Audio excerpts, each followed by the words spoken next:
It's time to talk about P-Rod and some really early Nike Dunk SBs. So Nike SB got started in 2002, and in 2005 they signed on P-Rod, and he was the first athlete to have a signature Nike skateboarding shoe.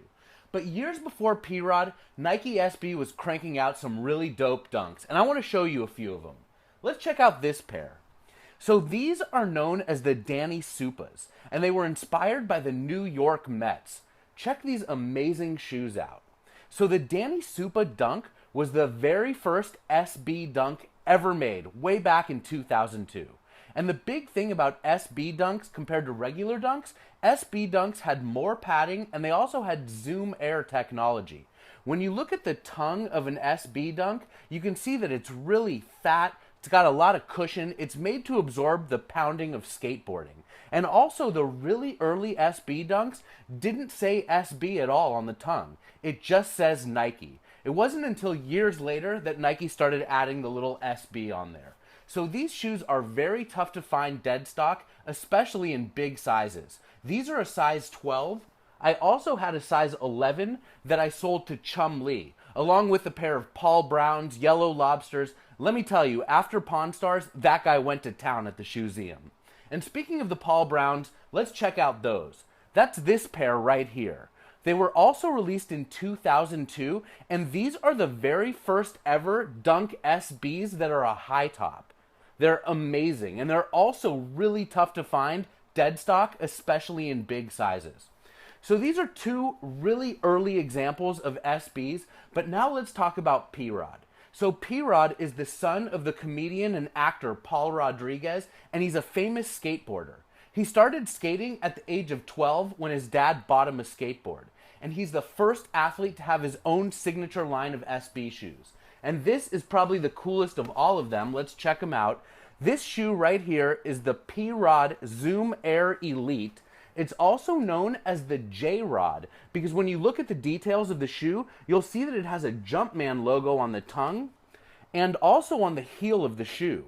And this J-Rod is going to be the first ever Nike to feature Jumpmans that's not a part of Brand Jordan. And they're very desirable. And actually, I've heard that the people at Brand Jordan were very upset that their coveted Jumpman was placed on a skateboarding shoe. Over here, I've got an autograph by P-Rod. This was on display next to the J-Rods in the ShoeZeum. And on display next to the J-Rods, I had this really cool pair of Mexican blanket-inspired P-Rod shoes.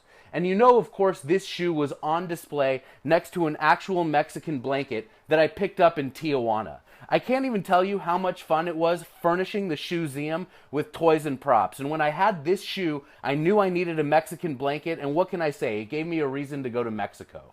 So we'll move on from P-Rod's first signature shoe to his second signature shoe, and I want to look at a pair in black and then a pair in white. So this right here is the P-Rod 2 Zoom Air. Check it out, black with elephant print on the upper. It's got a very premium inside, very comfy. Look at the cushioning on this unbelievable shoe. I mean, it's ridiculous. And so this pair of shoes was actually inspired by a pair of Dunk SBs that came out in 2002 that were a collaboration with Supreme. This pair right here is one of the more coveted early SBs, and they're absolutely dope. And I know what you're thinking as you look at this shoe. It reminds you a lot of the black and red Air Jordan 3. Let's check those out right here. So boom, the Jordan 3 inspired the Dunk, which inspired the P-Rod.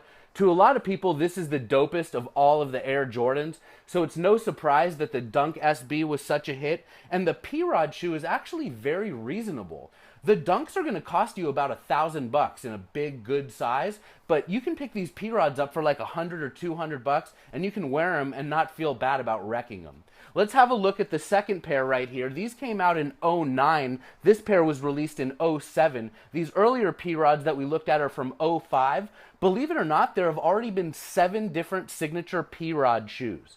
But P-Rod's not really the big SB athlete anymore. That's really Stefan Janoski and Eric Kostin. But P-Rod's still around, don't get me wrong. So this pair of white P-Rod 2s was very similar to this pair of Supreme Dunks. It's sort of the other pair from the black and red set, way back from 2002. A lot of people think this is one of the cooler of all of the SB Dunks, and they're right. And this pair, of course, was also inspired by Air Jordan 3s. We've got the True Blue pair over here. These are the 2011 retros of the True Blue.